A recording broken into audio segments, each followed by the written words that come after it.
Hello viewers, welcome to Suman TV. ఈ రోజు మనతో పాటు ఉన్నారు సినీ రాజకీయ విశ్లేషకులు చందు శ్రీనివాస్ గారు. నమస్తే అండి. నమస్కారం అండి. సో ముందుగా మీకు సంక్రాంతి శుభాకాంక్షలు. మీకు కూడా. థ్యాంక్ యూ అండి. సో పండగ వచ్చిందంటే చాలు చాలా మంది ఊర్లలో ఎంజాయ్ చేయడంతో పాటు మూవీస్ ని కూడా చాలా బాగా ఎంజాయ్ చేస్తుంటారు. సో మనం ఇప్పుడు మాట్లాడుకోవాల్సిన టాపిక్ ఏంటంటే గేమ్ చేంజర్ గురించి.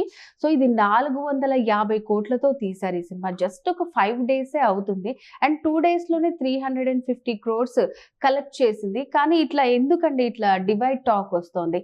కానీ మనం వేరే స్టేట్స్ లో చూసుకున్నట్టయితే ఇప్పుడు చెన్నై, కోయంబత్తూర్, తిరుచిలో చాలా బాగా ఆడుతుంది సినిమా. సో కొంతమంది పొలిటీషియన్స్ వాళ్ళ బర్త్డే కానుకగా అంటే చిన్న పిల్లలకి సో ఇట్లా ఉండాలి ఇన్స్పైరింగ్ స్టోరీ అన్నట్టు సినిమా వేసి కూడా చూపిస్తున్నారు.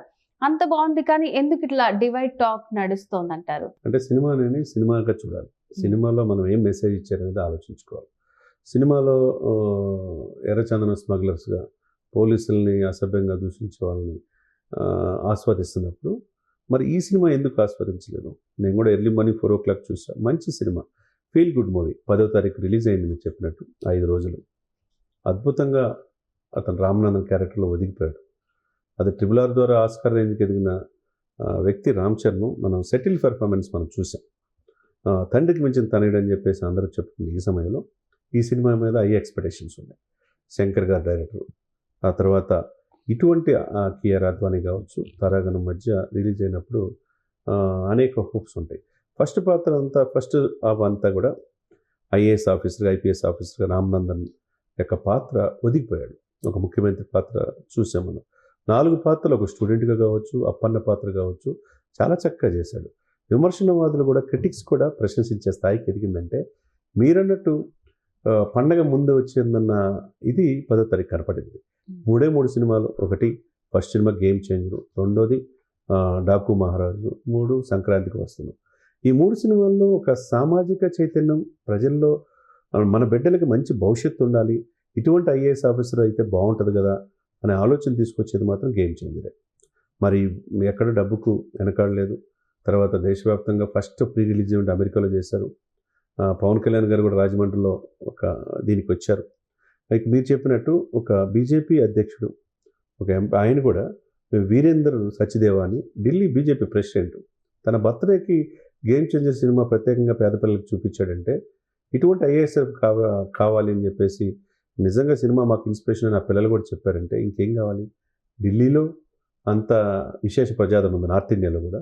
మరి మీరన్నట్టు తమిళనాడులోని కోయంబత్తూరు కావచ్చు, చెన్నై కావచ్చు, వివిధ ప్రాంతాల్లో విశేషంగా ప్రజాదరణ పొందుతుంది ఈ సినిమా. మరి తెలుగు రాష్ట్రాల్లో ఒకవైపు ఏమో పైరసీ రెక్కేసిన అదే సినిమా బయటకు వచ్చేసింది. ఎలా వస్తుంది? కొంతమంది మిగతా హీరోల అభిమానులు దీన్ని ట్రోల్ చేస్తా ఈ సినిమా పోయింది అని శంకర్ మీద ఒక నెగిటివ్ ప్రచారం చేస్తున్నారు. శంకర్ గారు అనే వ్యక్తి ఎవరు?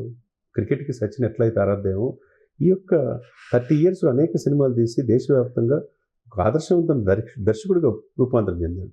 ఆయన దగ్గర పనిచేసే సుజాత రంగరాజన్ అని 200 కథలు సిద్ధం చేశాడు. ఆయన 2008లో చనిపోయిన తర్వాత కొద్దిగా నాకు ఇబ్బందికరమైన పరిస్థితి అని చెప్పి అనుకున్నారు.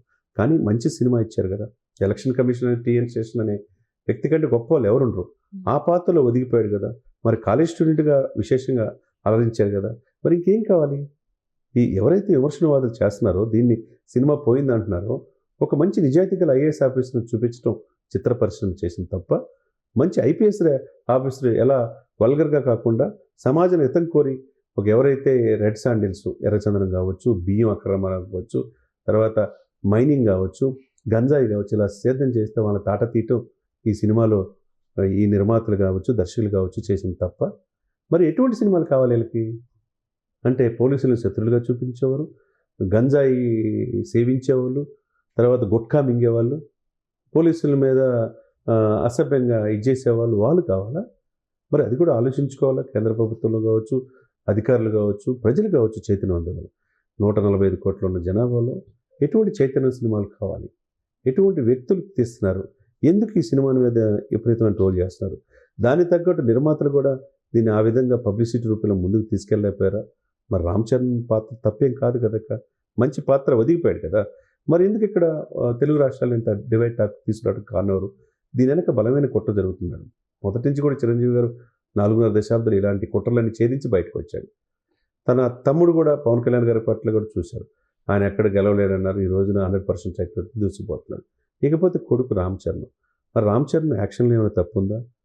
ఆయన మగధీరలో ఎలా చేశాడు తెలియదా? త్రిబులార్లో ఎలా చేశాడు తెలియదా?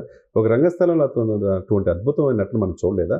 ఆ తర్వాత మీరు అన్నట్టు ఈ పాత్రలో ఒదిగిపోలేదా? ఇంకేం కావాలి ఇక? సినిమా అనేది ఒక ₹400, $500 మన ఇష్టం ఇస్తే మంచి సినిమా చూడండి, ఫీల్తో వెళ్తాం. అసలు సినిమా చూసి చూడకుండానే ముందు నుంచే సినిమా పట్టు, గేమ్ చేంజర్లు, అసలు గేమ్ లేదు, రకరకాల ప్రచారం చేయటం, వాళ్ళని చూసి కనిపెట్టుకొని ఉండాలి. ఇక ఈ మంచి సినిమా, ఫీల్ గుడ్ మూవీ అనేది అందరికీ మీరు అన్నట్టు పక్కనున్న రాష్ట్రంలో కూడా విశేషంగా ప్రజాదరణ పొందుతుంటే ఇక్కడ ఏమైంది ప్రజలకి? కాబట్టి మీ బిడ్డలకి ఎటువంటి మంచి భవిష్యత్తు ఇవ్వాలి? ఒక ఐఏఎస్ ఆఫీసర్ ఎలా ఉండాలి? ఒక ఎలక్షన్ కమిషన్ ఎలా ఉండాలి? ఒక రాజకీయ నాయకుడు ఎలా ఉండాలి? ఒక సామాజిక చైతన్య ఇతివృత్తంగా తీసే సినిమాలను ఎలా ఆదరించాలో కూడా ప్రజలు కూడా తెలుసుకోవాలి. ఎవరైతే ఈ పైరవీసీ చేసే వాళ్ళని కఠినంగా శిక్షించాలా ప్రభుత్వాలు, ఎవరైతే ట్రోలర్స్ ఉంటారో కావాలని డిఫేమ్ చేద్దాం ఈ సినిమాని అని చూసే వాళ్ళు మాత్రం తాట తీయాల్సిన అవసరం ఉన్నదనేది అందరి యొక్క అభిప్రాయం. ఇక్కడ ఇంకొక డౌట్ అండి, లైక్ ఇప్పుడు ఫస్ట్ ఏదైనా మూవీ వచ్చిందంటే ఫస్ట్ 2 days లో ఏం మాట్లాడుకుంటారో దాన్ని బేస్ చేసుకుని మిగిలిన వాళ్ళు వెళ్ళడం కానీ ఆ సినిమాని చూడడం కానీ జరుగుతుంది.